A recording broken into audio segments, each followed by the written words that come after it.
Hello दोस्तों, welcome back to my channel Horizon classes. दोस्तों, आज के इस वीडियो में हम कैरेक्टरिस्टिक्स ऑफ कॉन्ट्रैक्ट देखेंगे। आपको एग्जाम में फीचर्स ऑफ कॉन्ट्रैक्ट पूछे या नेचर ऑफ कॉन्ट्रैक्ट पूछे या कैरेक्टरिस्टिक्स ऑफ कॉन्ट्रैक्ट पूछे, सो तीनों का आंसर एक ही होगा। मैं आज आपके इस वीडियो में पूरा क्लियर कर दूंगा कैरेक्टरिस्टिक्स ऑफ कॉन्ट्रैक्ट होता क्या है।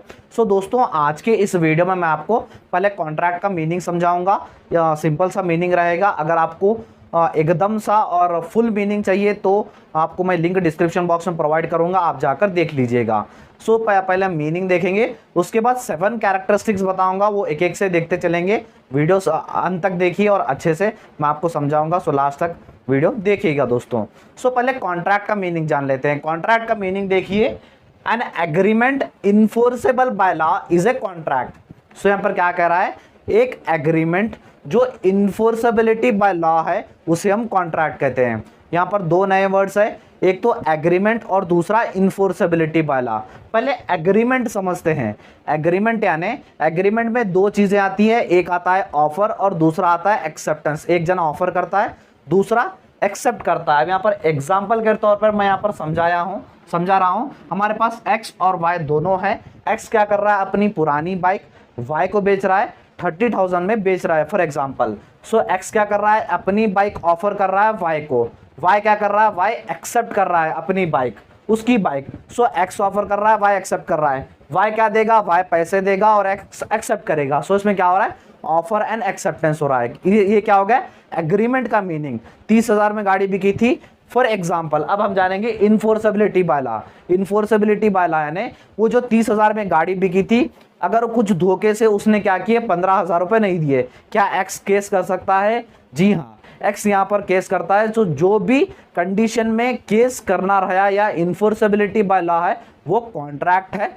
एग्रीमेंट का भी मैंने डिफरेंस बताया हूँ, एग्रीमेंट का भी वीडियो आप जाकर कर देख लीजिए। सो जो भी एग्रीमेंट इन्फोर्सेबिलिटी बाय लॉ है वो हमारा कॉन्ट्रैक्ट कहलाता है। यानी जिस केस में या जिस सिचुएशन में हम केस पर गए या लॉ तक जाए या कोर्ट तक जाए, तो उस केस में हम उसे कॉन्ट्रैक्ट कहते हैं। सो ये तो हो गया दोस्तों हमारा कॉन्ट्रैक्ट का मीनिंग। अगर आपको फुल मीनिंग चाहिए सो आप मेरा वीडियो रिफर करते हैं, मैंने पिछला वीडियो बनाया है, लिंक आपको डिस्क्रिप्शन बॉक्स में मिल जाएगा।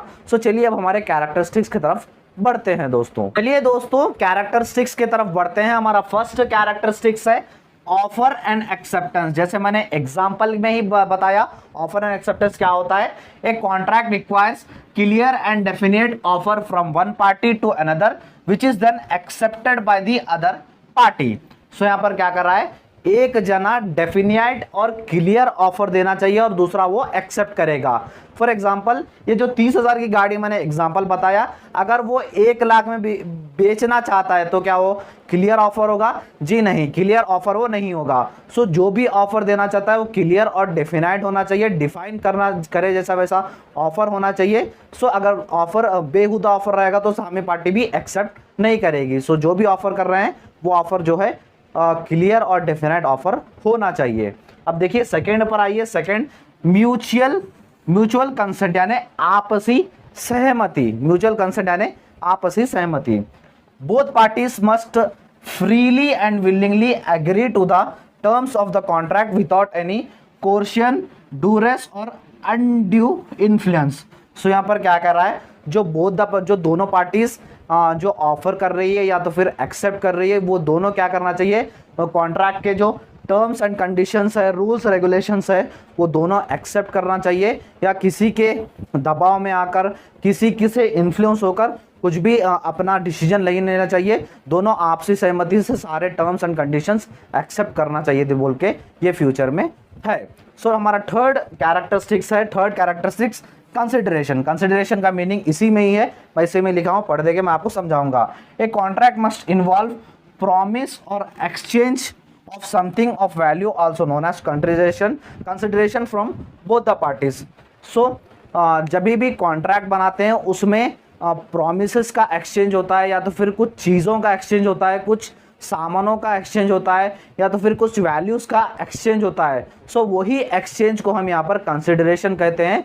सो यहाँ पर क्या कर रहा है, इस कैरेक्टरिस्टिक्स में कॉन्ट्रैक्ट में क्या है, कुछ कंसिडरेशन होना चाहिए दोनों पार्टीज के बीच में बोल के यहाँ पर ये कह रहा है। आप एक बार स्क्रीनशॉट ले लीजिए।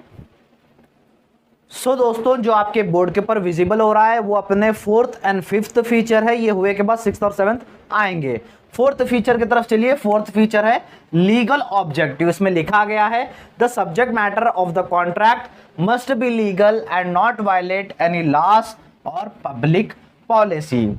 सो जैसे हमारे कॉन्ट्रैक्ट का मेन मकसद रहता है, हमारे कॉन्ट्रैक्ट का मेन कंडीशन रहता है, हमारे कॉन्ट्रैक्ट का मेन सब्जेक्ट मैटर रहता है कि वो लॉफुल रहता है, यानी कुछ भी हमें डैमेजेस हुआ या कुछ भी धोखा मिला तो हम केस कर सकते हैं, हम कोर्ट में जा सकते हैं। सो इसीलिए लीगल ऑब्जेक्टिव रहता है कॉन्ट्रैक्ट। और एक कॉन्ट्रैक्ट ऐसा होना चाहिए जो दूसरे भी जो लॉ के एक्टिविटीज रहते हैं या कुछ दूसरे लॉज रहते हैं वो वैलिड नहीं होना चाहिए, उसके रूल्स और रेगुलेशंस टूटने नहीं चाहिए, और जो भी पब्लिक पॉलिसीज रहती है वो भी हमारे खराब होने नहीं चाहिए, ऐसे कॉन्ट्रैक्ट होना है बोल के बता रहा है। उसके बाद हमारे नेक्स्ट फीचर की तरफ बढ़िए। नेक्स्ट फीचर है capacity. The parties entering into the contract must be the legal capacity to do so, which means they must be in the legal age and have the mental capacity to understand the terms and consequences of the contract। यहाँ पर क्या कह रहा है, जो दोनों parties इस contract में इन्वॉल्व हो रही है वो उनके पास अच्छी कैपेसिटी, जो लीगल कैपेसिटी यानी जो टर्म्स एंड कंडीशंस कॉन्ट्रैक्ट में लीगल कैपेसिटी होने चाहिए वो उन्हें होना चाहिए, वो उनके अंदर होने चाहिए। अब जैसे एग्जांपल के तौर पर दिया गया है यहाँ पर लीगल एज होने चाहिए, यानी पे कुछ एज मेंशन किया गया है कॉन्ट्रैक्ट में, वो क्या है वो मैं आपको नेक्स्ट क्लासेस में बताऊंगा। और जैसे मेंटल कैपेसिटी यानी हमारा दिमागी संतुलन अच्छा होना चाहिए कॉन्ट्रैक्ट लिखने में और कॉन्ट्रैक्ट के टर्म्स एंड कॉन्सिक्वेंसेस को समझने के लिए। सो वो कह रहा है कैपेसिटी यानी जो बोथ द पार्टीज दोनों इंटर हो रही है कॉन्ट्रैक्ट में वो अपने कॉन्ट्रैक्ट को अच्छे से समझने उतनी उनके पास कैपेसिटी होनी चाहिए बोल के यहाँ पर इस कैरेक्टरिस्टिक्स में बताया गया है। चलिए दोस्तों, हम लास्ट के 2 फीचर्स रिकॉल कर लेते हैं। 6th फीचर है writing. So most contracts can be either return और ओरल। सो बहुत सारे कॉन्ट्रैक्ट्स या मोस्ट ऑफ द कॉन्ट्रैक्ट्स क्या होते हैं, रिटर्न होते हैं या तो फिर एग्रीमेंट होते हैं। जो आप किसी को पैसे दे रहे हो, बहुत ही पैसे दे रहे हो, या आप एग्रीमेंट तो बनाते हो या अगर आपके ऊपर भरोसा रहा तो आप ओरल भी बोल के दे देते हो।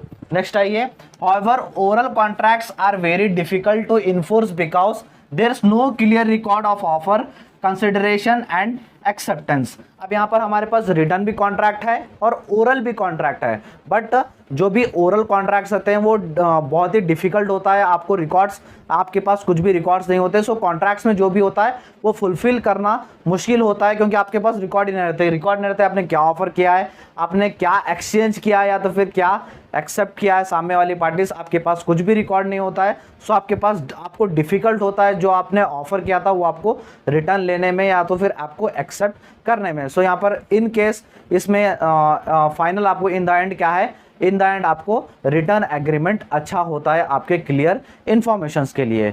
नेक्स्ट आइए, नेक्स्ट 7th है परफॉर्मेंस यानी मेन काम। Both the parties must fulfil their obligations under the contract as agreed upon.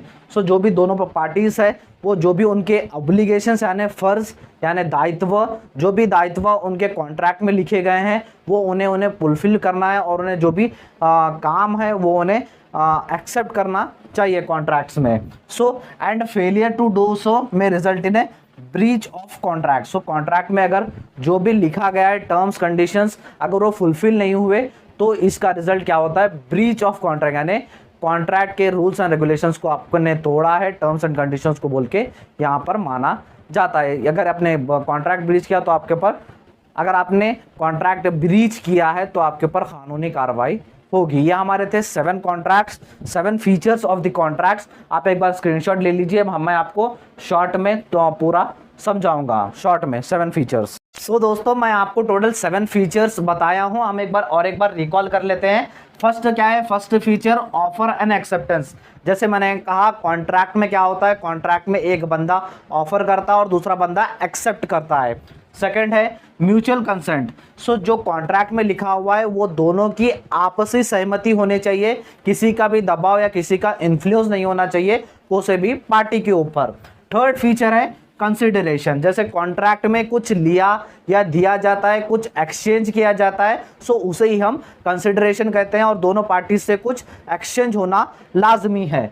Fourth है लीगल ऑब्जेक्ट। जैसे हमारा सब्जेक्ट मैटर ही है, हमारा मैटर ही है लीगल ऑब्जेक्शंस। अगर हमारा लीगल ऑब्जेक्शन नहीं है तो वो कॉन्ट्रैक्ट नहीं, वो एग्रीमेंट होगा। अगर आपके पास कुछ धोखा हुआ तो आप लॉ के अगेंस्ट, लॉ के साथ जाकर उसके ऊपर केस कर सकते हैं।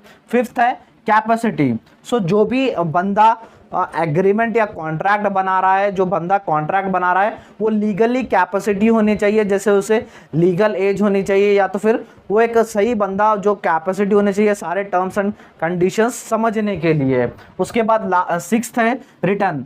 सो कॉन्ट्रैक्ट्स क्या है, रिटर्न भी हो सकते हैं या तो फिर ओरल्स हो सकते हैं। कॉन्ट्रैक्ट जो रिटर्न होते हैं उसमें प्रॉपर रिकॉर्ड्स रहता है और जो ओरल रहते हैं उसमें सही रिकॉर्ड्स नहीं रहता है, सो सामने वाले को डिफिकल्ट होता है वो रिकॉर्ड्स ये करने में।